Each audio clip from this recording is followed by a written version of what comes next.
करीब 1500 साल पहले भारत में थी एक ऐसी यूनिवर्सिटी जो आज दुनिया की सबसे पुरानी यूनिवर्सिटीज में से एक है, नालंदा। नालंदा शब्द 3 शब्दों से बना है, न प्लस आलम प्लस दा। इसका मतलब है एक ऐसा उपहार जिसकी कोई सीमा ना हो। वाकई जैसा नाम वैसा काम। इस यूनिवर्सिटी में ज्ञान का भंडार था। यहाँ सिर्फ धार्मिक ग्रंथ ही नहीं बल्कि लिटरेचर, थियोलॉजी, लॉजिक, मेडिसिन और फिलॉसफी जैसे कई सब्जेक्ट्स पढ़ाए जाते थे। और तो और हर सब्जेक्ट का भरपूर ज्ञान देने के लिए बनाई गई थी 9 मंजिला लाइब्रेरी, जिसमें 1 लाख 2 लाख नहीं 90 लाख से भी ज्यादा बुक्स और मैन्युस्क्रिप्ट्स थी। ये यूनिवर्सिटी 700 साल तक दुनिया को सीख देती रही, लेकिन नालंदा ने कई बार हमलों की मार को भी झेला।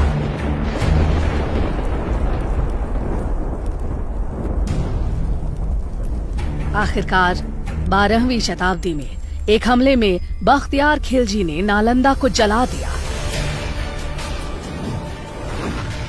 और माना जाता है कि इसकी लाइब्रेरी 3 महीने तक जलती रही और ज्ञान का वो खजाना जो संभाल कर रखा गया था धुएं में खो गया।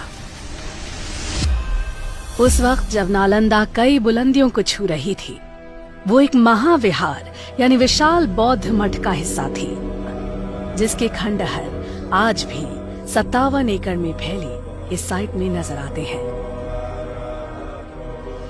कुछ रिकॉर्ड्स के मुताबिक नालंदा दरअसल आम के बगीचे पर बनी थी, जिसे 500 व्यापारियों ने गौतम बुद्ध को तोहफे में दिया। पर आर्कियोलॉजी के हिसाब से नालंदा को 5th सेंचुरी बीसी में गुप्त काल में बनाया गया था। अलग अलग दौर में यहाँ कई महान टीचर्स ने पढ़ाया, जैसे नागार्जुना, बुद्धपालिता, शांत रक्षिता और आर्यदेव। और जानते हैं स्टूडेंट्स कौन थे? चाइनीज ट्रैवलर ह्यूंग सांग जैसे कई लोग जो दुनिया भर से यहाँ खींचे चले आते थे। लेकिन इस सब के बावजूद नालंदा वक्त की मार को नहीं झेल पाई। इसीलिए डॉक्टर अब्दुल कलाम की पहल से नालंदा ने एक मॉडर्न इंटरनेशनल यूनिवर्सिटी के रूप में फिर से जन्म लिया। नालंदा जैसी यूनिवर्सिटी इस बात का सबूत है कि भारत का ज्ञान सदियों से दुनिया को रोशन कर रहा है। हम उम्मीद करते हैं कि वक्त एक बार फिर करवट लेगा और बेहतरीन एजुकेशन की तलाश करता हर इंसान कहेगा, it happens only in India.